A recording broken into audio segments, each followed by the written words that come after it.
akan ke hukum dasar kimia. Nomor 1, dalam penguraian merkuri 2 sulfida, merkuri 2 berarti kita punya ion merkuri yang muatannya 2+ dengan ion sulfida. Ya, jadi merkuri 2 sulfida itu adalah HGS. Sebanyak 216 gram dihasilkan 200 gram merkuri dan X gram sulfur. Massa sulfur yang dihasilkan dari proses penguraian ini adalah, nah kita ingat hukum kekekalan massa atau hukum Lavoisier. Hukum yang pertama, massa zat sebelum dan sesudah reaksi itu harus sama. Jadi X-nya adalah 16 gram. Berikutnya, nitrogen dan oksigen dapat membentuk dua macam senyawa. Ada senyawa 1 dan senyawa 2. Nah, ini kedua senyawa mengandung nitrogen dan oksigen. Dalam 30 gram senyawa 1 terdapat 15 gram nitrogen. Nah, karena totalnya 30 gram berarti oksigennya juga 15 gram ya. Sedangkan 50 gram senyawa 2 mengandung 30 gram oksigen. Kalau gitu nitrogennya pasti 20 gram. Jika senyawa 1 memiliki rumus molekul NO atau nitrogen monoksida, maka rumus molekul senyawa 2 adalah, nah kita terapkan hukum perbandingan berganda di sini atau hukum Dalton. Menurut hukum Dalton, kalau perbandingan massa salah satu unsur dalam kedua senyawa sudah sebanding, nanti perbandingan massa unsur berikutnya merupakan bilangan bulat. Nah, kita samakan aja dulu perbandingan massa nitrogennya. Supaya sama, ini senyawa 1 massa nitrogennya kita kalikan aja menjadi, kita kalikan 2 ya, biar jadi 30 gitu. Nah, kalau gitu yang pada senyawa kedua massa nitrogennya juga harus kita jadikan sebanding, harus kita jadikan 30 juga. Kayaknya agak susah bukan gitu ya. Kita ambil angka yang bulat aja deh, sorry. Ini 15 sama 20 biar jadi sama gimana ya, gitulah anggapannya. Yaudah yang di atas dikali 2, yang bawah dikali 1,5 aja gitu ya.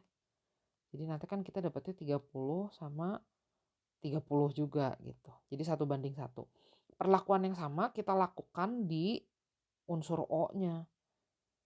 Di senyawa pertama kita kaliin 2 jadi 30, di senyawa yang kedua kita kalikan 1,5.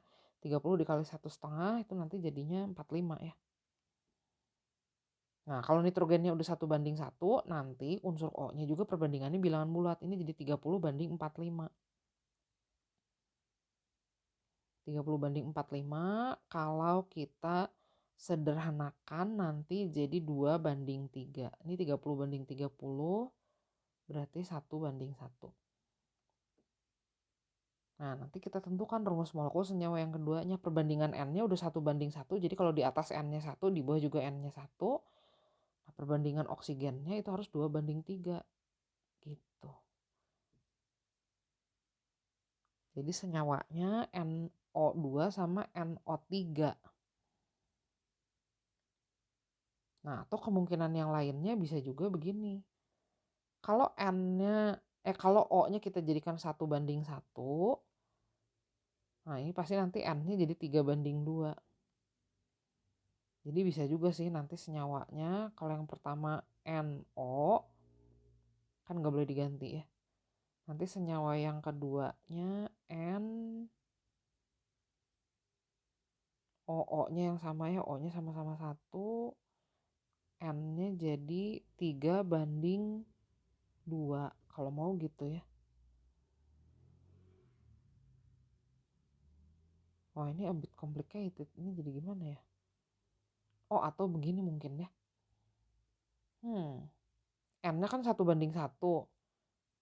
Oke. Kalau 1:1 berarti boleh juga dong N-nya sama-sama 2. Nah, O-nya 2:3. Nah, N2O2 berarti dengan N2O3. Ini kalau disederhanakan nanti jadi NO ya. Oke, N2O3 ada nih pilihannya. Oke, lanjut. Unsur timah dan oksigen ini juga membentuk dua senyawa, ada senyawa A dan ada senyawa B. Jadi keduanya mengandung timah dan oksigen. Pada senyawa A terdapat 50% massa timah, berarti oksigennya juga sama ya 50%. Kan total harus 100%. Pada senyawa B terdapat 66,66 gram, ini anggap aja 67% ya senyawa oksigen, berarti 67% atom oksigen, berarti timahnya 33%. Jika senyawa A adalah SNO, maka tentukan senyawa B-nya apa. Sama kayak tadi, kita samakan dulu perbandingan jumlah salah satu unsurnya. Anggap aja SN-nya dulu ya, kita samakan. Nah ini kan anggap aja setengah sama sepertiga ya. Setengah sama sepertiga biar jadi sama gimana. Udah aja lah yang atas dikali sepertiga. Yang bawah kita kalikan 1/2 gitu kan ya. Nah atau yang atas kita kalikan, saya ganti jadi pecahan dulu aja ya biar nggak bingung ya. Jadi si 50%-nya kita anggap setengah bagian aja ya. Jadi senyawa yang pertama setengah bagiannya SN, setengah bagiannya O. Senyawa yang kedua berarti sepertiga bagiannya SN, O-nya berarti 2/3. Nah biar gampang gitu ya.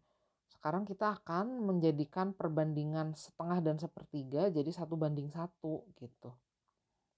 Biar jadi 1/1 gimana? Nah ini berarti yang atas kita kalikan sepertiga, yang bawah kita kalikan 1/2 gitu. Jadi nanti kita dapatnya 1/6 banding 1/6 atau 1/1. Nah kalau O-nya sama juga, yang atas kita kalikan sepertiga, yang bawah kita kalikan 1/2. Nah jadi nanti perbandingan 1/6 banding 2/6 atau 1/2. Jadi kalau senyawa yang pertama SNO, senyawa yang keduanya pasti SN-nya 1 juga, nah O-nya 2 gitu. Jadi perbandingan O-nya 1/2, SN-nya 1/1 gitu. Yang ketiga, kita membentuk MgCl, perbandingan massa magnesium dan klorin. Tentu dibandingkan MgCl2-nya ya. Itu adalah 1/3. Nah pasti nanti MgCl2-nya banding 4 gitu ya. Jika direaksikan 4 gram magnesium dan 3 gram klorin, maka massa MgCl2 yang terbentuk adalah berapa? Nah saya punya cara mudah untuk yang kayak begini ya. Kita cari dulu mana reaktan yang habis. Reaktan yang habis itu yang jumlah mula-mula dibagi pembandingnya lebih kecil. 4/1 atau ini harusnya 9 ya, saya salah nulis. Balik lagi, kita cari mana yang habis, 4/1 atau 9/3 sih yang lebih kecil. Oh 9/3, berarti Cl-nya itu habis. Jadi Cl tidak ada sisanya, berarti dia terpakai 9. Nah jumlah yang bereaksi itu harus selalu tetap 1/3. Jadi kalau Cl-nya 9 ya Mg-nya 3 gitu. MgCl2-nya berarti berapa? Harus 1/3/4, berarti 12. Jadi nanti masih ada sisa 1 gram Mg. MgCl2 yang terbentuknya 12 gram. Massa di awal 13, massa di akhir juga tetap 13. Yang ditanyakan massa MgCl2-nya ya. Jadi jawabannya 12 gram. Nomor 5, pembakaran CH3CH2OH itu kalau disingkat jadi C2H6O. Pembakaran sempurna berarti direaksikan dengan oksigen, hasilnya CO2 dan H2O. Setelah persamaan reaksi disetarakan, koefisien airnya berapa? Kita tinggal menyetarakan reaksi aja, mulai dari atom C dulu kita setarakan, kemudian atom H-nya, terakhir atom O-nya. Ini kan di kiri ada 3, di kanan ada 7 ya. Jadi biar sama begitu. Yang ditanya koefisien air, jadi jawabannya 3. Berikutnya ada reaksi I2 ditambah NaS2O3 jadi NaI ditambah Na2S4O6. Nah ini kita lihat dulu, oh ini kayaknya ada kesalahan deh, ini harusnya Na2S2O3 karena ion S2O3 itu muatannya 2-, Na 1+. itu ion, lihat aja di daftar tabel anion kation. Jadi S2O3 itu muatannya 2 min. Oke, jadi cara menyetarakannya gimana? Kita setarakan aja I-nya dulu tuh. I-nya kan 2 di kiri. Jadi NaI kita kasih koefisien 2. Sekarang jumlah atom Na-nya jadi ada 4 tuh di kanan. Jadi kita kaliin 2 gitu. Nah, ini udah setara nih. Jadi yang ditanya koefisien Na2S4O6-nya adalah 1. Nomor 7, 4 liter gas X bereaksi sempurna berarti terpakai seluruhnya dengan 2 liter gas Y membentuk 2 liter gas XaYB. Ingat, perbandingan koefisien itu nanti akan sama dengan perbandingan volume. Ini volumenya kan 2 banding 1 banding 1. Langsung aja kita jadiin koefisien. Kalau 1 nggak usah ditulis. Nah, jumlah atom X di sebelah kiri 2, di sebelah kanan A, jadi A-nya 2. Jumlah atom Y di sebelah kiri 1, di ruas kiri, di ruas kanan jumlahnya B, jadi B-nya 1. Jadi senyawa XaYB itu adalah X2Y. Nomor 8, di sini ada reaksi pembakaran 2 liter gas CXHY dengan 10 liter O2 menghasilkan 6 liter CO2 dan H2O. Ingat aja perbandingan volume sama dengan perbandingan koefisien. Ini volumenya 1 banding 5 banding 3 gitu kan ya. Dibagi 2 aja semua angkanya. Langsung kita jadikan koefisien gitu. Sekarang kita setarakan sedikit nih. Jumlah atom O di sebelah kiri kan 10. Di kanan udah ada 6 nih. Berarti kurang 4. Hampir setara jumlah atom O-nya.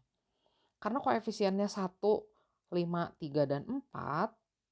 Jadi nanti pasti volumenya juga ngikutin sama ya. 2, 10, 6 sama 8 liter gitu. Perbandingannya harus sama. Yang ditanya rumus kimia CXHY. Kita hitung jumlah atom C di sebelah kiri X. Di sebelah kanan 3. Jumlah atom H di sebelah kiri Y, di sebelah kanan tanda panah jumlahnya 8. Jadi senyawa yang dimaksud adalah C3H8, CXHY-nya. Berikutnya pembakaran CS2, pembakaran kan selalu butuh oksigennya. Hasilnya CO2 dan SO2 kalau di sini ya, bukan H2O. Jika dilakukan pembakaran sempurna terhadap 3 liter CS2, maka akan dihasilkan SO2 sebanyak berapa liter? Perbandingan koefisien sama dengan perbandingan volume. Setarakan dulu supaya dapat koefisiennya gitu. O-nya di kanan jadi ada 6, jadi koefisiennya gitu ya. Jadi 3 liter CS2 itu nanti akan bereaksi dengan 6 liter O2. Menghasilkan 3 liter CO2 dan 6 liter SO2. Pokoknya perbandingannya harus 1 banding 3 banding 1 banding 2. Oh sorry, saya salah. Ini 4 dong ya. Maafkan. SO2-nya jadi berapa liter? 4 jawabannya. Ini sudah setara kan ya, bener ya?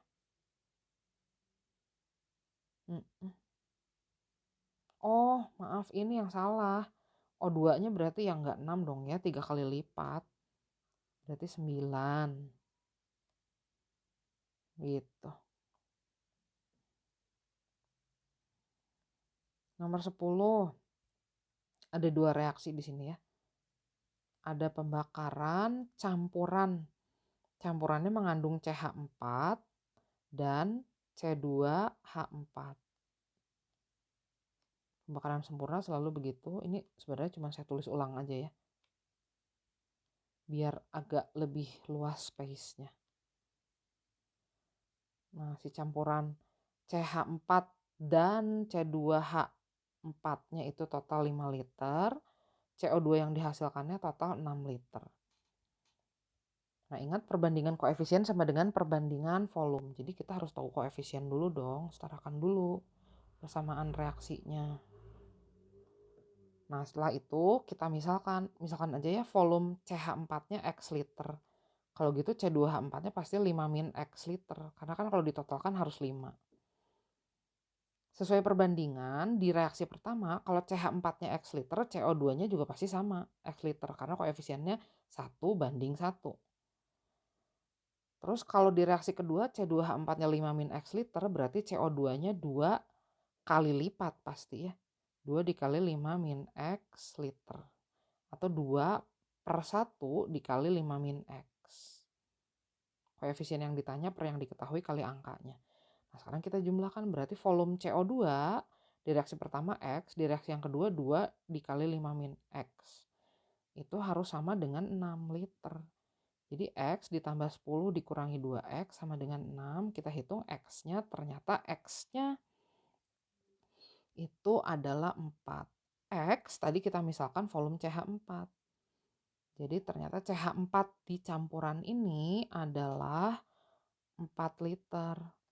Berarti C2H4-nya 1 liter. Karena totalnya kan 5 liter. Oke. Oh tinggal stoikiometri. Oh, boleh kita lanjutkan dulu ya ini. 1 mol atom C12 adalah X gram masanya. Oh gini. Ini ada 1 mol atom C. Masanya X gram. Jumlah atomnya Y atom. Nilai X dan Y-nya berapa? Nah, di dalam 1 mol itu kita tahu definisinya terkandung 6,02 dikali 10 pangkat 23 atom. Nah, ini jumlah atomnya kan Y. Jadi nilai Y adalah 6,02 kali 10 pangkat 23. Nah, masanya berapa? Kita ingat AR karbon itu adalah 12. Dan cara menghitung AR itu adalah membandingkan massa atom C, di sini X gram, dengan 1/12 dikali massa atom C12. Ya massa atom C12-nya juga kan sama juga ya di sini. X juga. Biasanya kalau atom lain kan semuanya dibandingkan dengan 1/12 kali massa atom C gitu.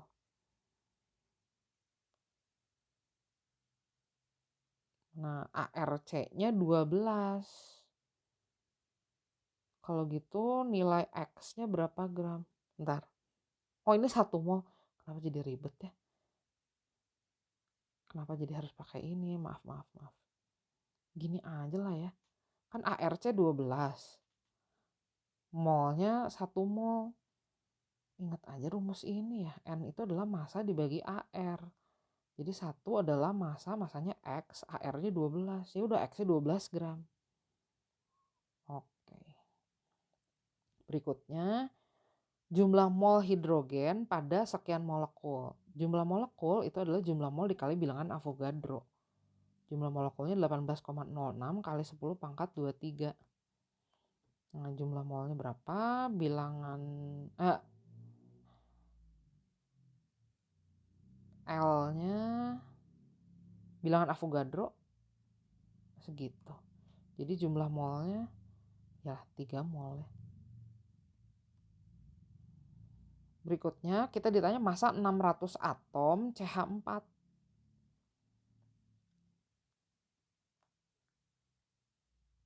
Jumlah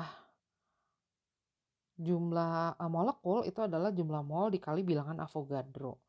Nah, kita punya 600 atom CH4. Mungkin ini molekul kali ya, kalau CH4 kan gini mungkin ya. CH4 berarti 1 atom C mengikat 4 atom H gitu kan ya. Jadi dalam 1 molekulnya itu ada 5 atom. Nah, kalau kita punya 600 atom berarti jumlah molekulnya ini hanya 600 dibagi 5 ya, karena 1 molekulnya 5 atom nih. Nah, sigma di situ adalah jumlah molekul. Gitu. N-nya adalah massa dibagi mR. Bilangan Avogadro-nya 6 kali 10 pangkat 23. Ini disederhanakan. MrCH4-nya kalau dihitung 16. Nah, jadi massanya 120 dikali 16 dibagi 6 kali 10 pangkat 23. 20 kali 16 berarti 320 dikali 10 pangkat min 23 gram. Atau 3,2 dikali 10 pangkat min 21 gram. Tapi kenapa tidak ada jawabannya ya? Skip lah. 4. Senyawa yang paling ringan. Nah, berarti masanya paling kecil. Ingat, mol itu adalah perbandingan massa dengan mR. Jadi kalau kita turunkan, massa itu adalah jumlah mol dikali mR. Nah, kita asumsikan aja kelima senyawa yang ada di sini jumlah molnya sama. Anggap aja N. Tapi kan mR-nya beda-beda ya. Nah, mR-nya dihitung satu-satu. Jadi supaya kita dapat berapa massanya. MrCO2 44, MrNH3 17. MrNO 14 tambah 16 30. Senyawa SO nggak ada ya, ada juga SO2 atau SO3. Anggap aja SO2 ya. MR-nya SO2 64, MR CH4 16. Nah, yang paling kecil berarti masanya CH4. Berarti yang paling ringan CH4. Next, kita ditanya jumlah atom H dalam NH4OH, tapi ditanyanya dalam satuan mol. Kalau kita punya NH4OH, berarti kan di sini ada 1 atom N, 5 atom H, dan 1 atom O. Nah, perbandingan jumlah atom itu sama juga dengan perbandingan jumlah mol. Jadi di senyawa ini ada 1 mol N, ada 5 mol H, dan ada 1 mol O. Nah, ini senyawanya 3,5 gram. Cuman kan kita ditanyanya jumlah mol H ya. Jumlah mol H berarti, oke. Kita hitung dulu ini jumlah molnya berapa. 3,5 gram dibagi MrNH4OH. Nah, kalau dihitung MrNH4OH itu adalah 14 ditambah 4 ditambah 16 ditambah 1. Ini jadi 35. Nah, berarti jumlah molnya 0,1 mol. Nah, kalau dalam 0,1 mol berarti ada 0,1 mol N, 0,5 mol H, sama 0,1 mol O. Gitu.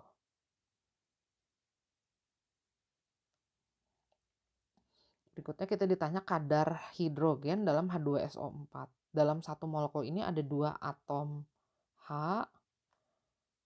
Jadi gini cara ngitung kadarnya.